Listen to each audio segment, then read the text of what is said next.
Today, we're going to be talking about Ana from Dota 2. And apparently he's retired from Dota 2 as a whole. He recently just left OG. I'm going to go ahead and read his statement that's quoted on this website.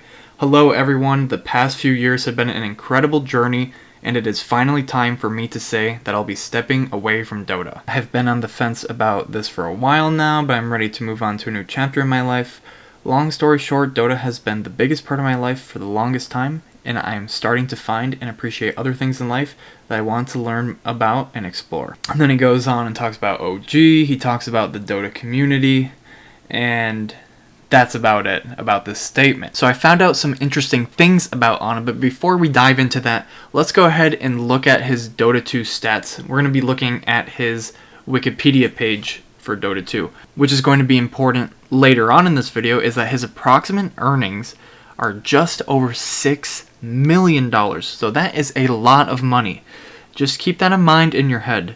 Now, other than that, one thing I was really surprised about is that he has been playing professionally since he was 14 years old. So in 2013, he joined Mobility Gaming. And I guess this team didn't really stick around for that long. You can see the entire team disbanded the same year. It looks like they were only around for like a month. But I think it's pretty crazy that he's been around for that long. Like him coming into Dota and then leaving, it wasn't just like a quick, maybe 2 to 3 years of him trying hard, and he knew he was a good player, so he's going to earn some money. He's been at this pretty much his entire life, and he just left it all behind. The game that he was easily best at. And something else that's interesting is, after he left Mobility Gaming, he took a break for about 3 years, and I assume that's because he was in high school. Maybe his parents didn't approve of this professional gaming, and 3 years after he left, he joined Invictus Gaming briefly, and then straight after that, he got into OG.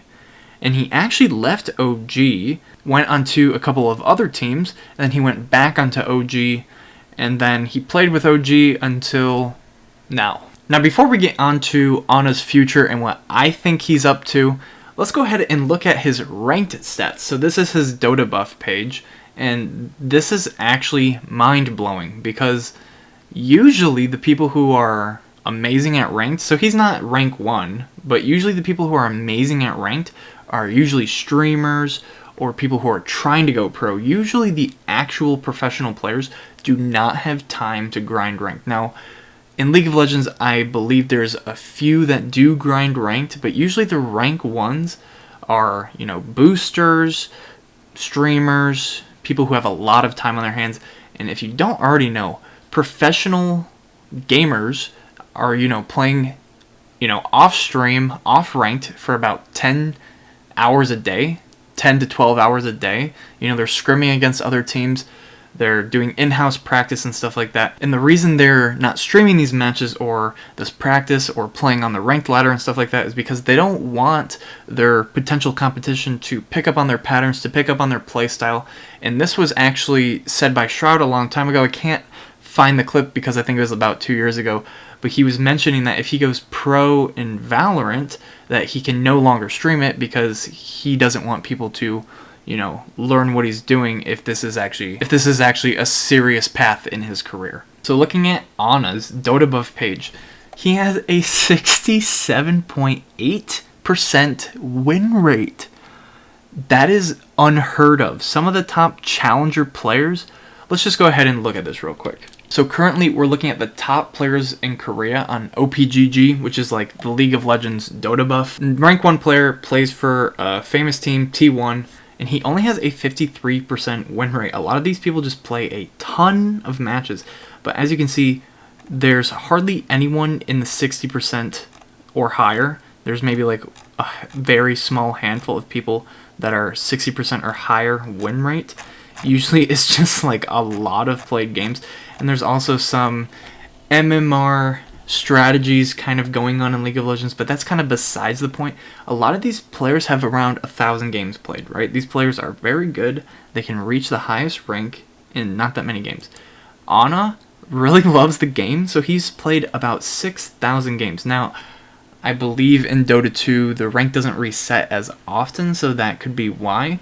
But it's crazy that he's played this much and still maintains a 67.8% win rate, which is far higher than the majority of the highest ranked people in League of Legends. Just for the heck of it, I went ahead and checked out the North American OPGG leaderboard, and we're seeing the same trend where, not many people are above 60% win rate or even close to 67% win rate.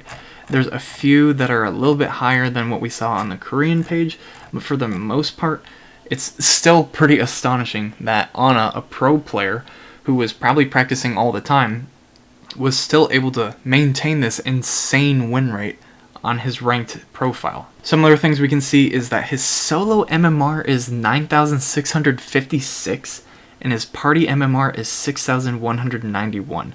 And even with that, he's only rank 371. But one thing you shouldn't look over is that his last match was played nearly a month ago, so maybe he has multiple accounts that he plays on and he doesn't really play this account that much.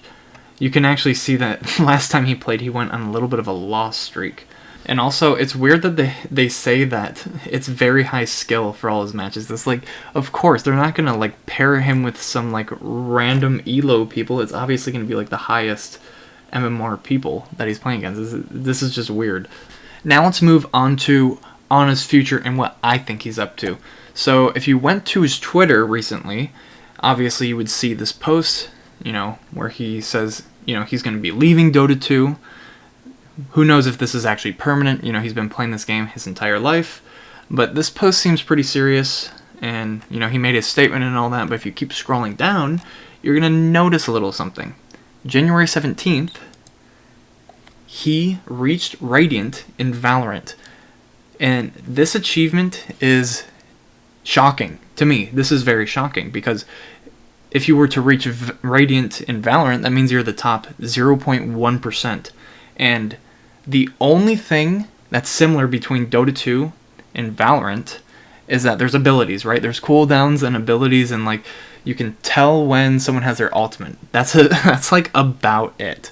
I mean, if we look at Dota 2 and Valorant, the skills needed for each game are so different that it's nearly impossible for you to go from one game to the other. Valorant, you have to learn so many different skills compared to Dota 2, and I think games like Counter-Strike, games like Valorant require more skill and reaction time than games like Dota 2 and League of Legends. That's just my opinion. Obviously, there's a lot to learn about both games. To go from being one of the best Dota 2 players to a top 0.1% Valorant player is just mind-blowing to me. This just shows that Ana is extremely talented, and he is one of those very few people who can master any game he wants.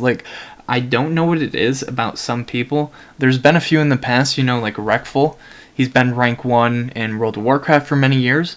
Hearthstone. We can look at people like LS, who was a professional StarCraft player, professional League of Legends player. To me, these kinds of people are extremely special, and they can pretty much do whatever they want in the gaming world. And personally, I feel like if Ana is ever hurting for any money at all, he's probably going to start streaming on Twitch. Either that, or he's probably going to do something on YouTube, or maybe he'll have a contract with Facebook Gaming or something like that. But remember when we were talking earlier about Ana's income, how much he's actually made from playing Dota 2?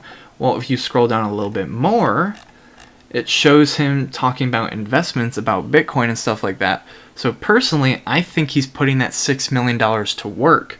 And maybe he doesn't have to, work anymore. Maybe that was the whole point of him retiring. He's like, I can finally just live off of, interest from my investments. And honestly, there's not too much more to see about Ana. He doesn't seem like he's a big social media guy, because honestly, why would he need to be? He focused all his time in Dota 2 and I guess Valorant recently.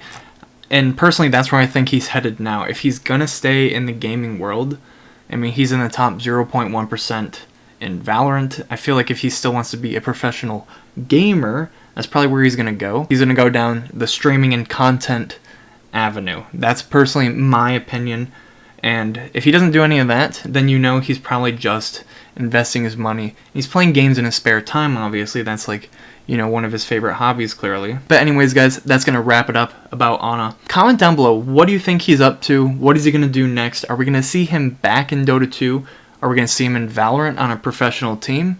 Let me know in the comments below. Leave a like if you enjoyed. Don't forget to subscribe, and I'll see you in the next one.